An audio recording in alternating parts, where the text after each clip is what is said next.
We are all a product of migration.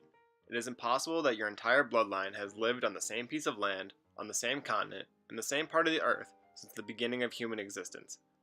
Some individuals, though, are more directly impacted by migration than others. For me, I am almost a direct result of migration. Both sides of my family come from different parts of the world, and even now we are just coming into our own here in America.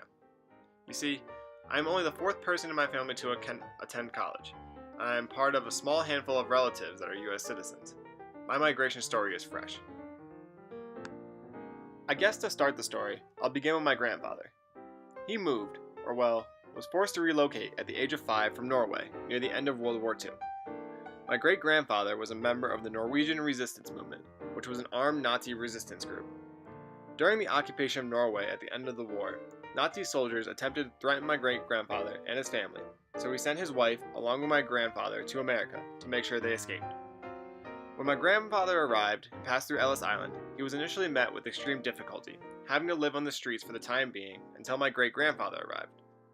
Once my family was reconnected, they moved out to Binghamton, New York, and it was here that my grandfather met my grandmother and started his own family. That covers my dad's side of the family. Now on to my mom. She's from Hamilton, Ontario, which is not nearly as far away as Norway is, but far nonetheless. She was the youngest of 4 siblings to a single mom, so she spent a lot of time at home with her siblings, which, being the youngest, turned out to be more of a hard time. Well, I think this gave her a huge drive to get out of the house. As soon as she graduated high school, she moved to New York to begin college. While studying dental hygiene in Binghamton, my mom and my dad eventually met through a mutual friend. At this point, we can all fill in the blanks. Love at first sight, they dated for a while, eventually got married, and then a little while later I came along. But with me entering this world, that didn't stop us from moving around. During the first 5 years I was alive, we lived in a lot of different places, as my dad's job bounces around the tri-state area a lot. From New Jersey to Pennsylvania, and then a few different places in New York, we finally landed in the small town of Grahamsville, of which we now live. During my senior year of high school, I was hit with the common realization that, oh crap, this time next year, I'm going to be living somewhere completely different.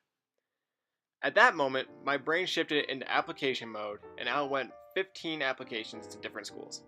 From community colleges close to home, to NYU, to DU, and many more.